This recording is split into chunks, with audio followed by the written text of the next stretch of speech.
happening here?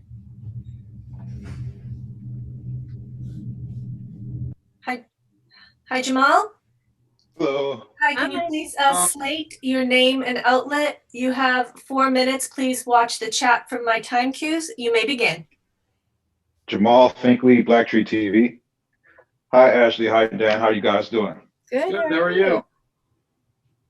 you? It's a great day to arrest the cops that killed Breonna Taylor. There you go. But let's talk about Utopia. First, first, Dan, I gotta go to you. Another project that you did before this, The Good Doctor. You did 2 episodes in 2019 called Quarantine. So were you like prepared for this quarantine that we're in right now? Well, Uh, somebody did the research, I see. Uh, yes, you're absolutely right. I did. That wasn't planned on my part, just coincidence. That was a slightly different kind of quarantine. That was like a hospital quarantine because there was an outbreak in the hospital. So not quite on the scale uh, that of the quarantine we're living through right now, or any of the ones taking place in the show. But yeah, I guess I was relatively familiar with the concept of quarantine on screen before this. yeah. Ashley, you probably don't know. I met you at one of those SAG parties Hi. recently. It's good to see you again. How how does it feel just to have Gillian, this female showrunner, and wonderful writer, to be a part of this project that you were in, and being in another wonderful series coming off of *Handmaid's Tale*?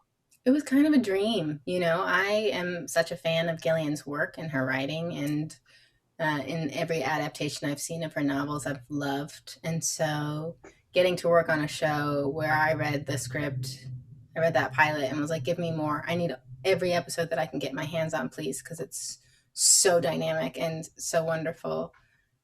So it was just like a dream come true to get to work with someone. And Gillian is so smart and so talented and so kind and so collaborative. And so she sort of fostered this atmosphere of being open and letting you be creative, but also keeping it professional and keeping it level and keeping everybody sort of grounded.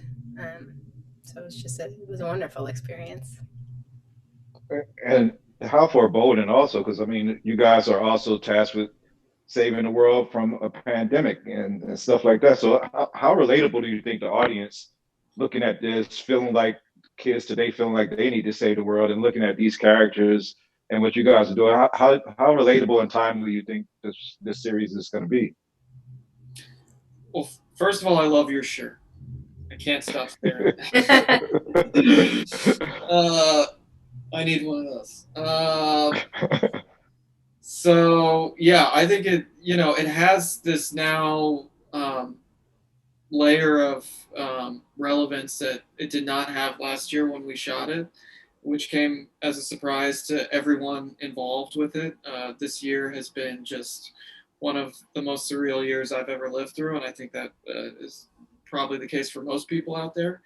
And this was just another layer of weirdness to it. And I think we've gone back and forth about like how people will sort of process this show given the current climate of things, but the context of this show and the frequency that it runs on is so completely different from what we've been experiencing the past 6 months.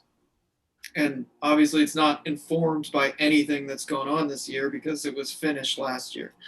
So I think at its core, it's just like fun, escapist entertainment that will still feel that way regardless of pandemic or not.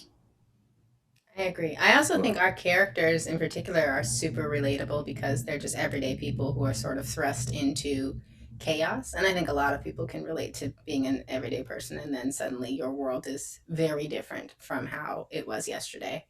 Um, so I think, Especially now. yeah, I think that's a big draw. Thank you, well, Jamal. thank you for your time. Y'all keep on making projects. We'll keep on watching. Thank Y'all be you. safe out there.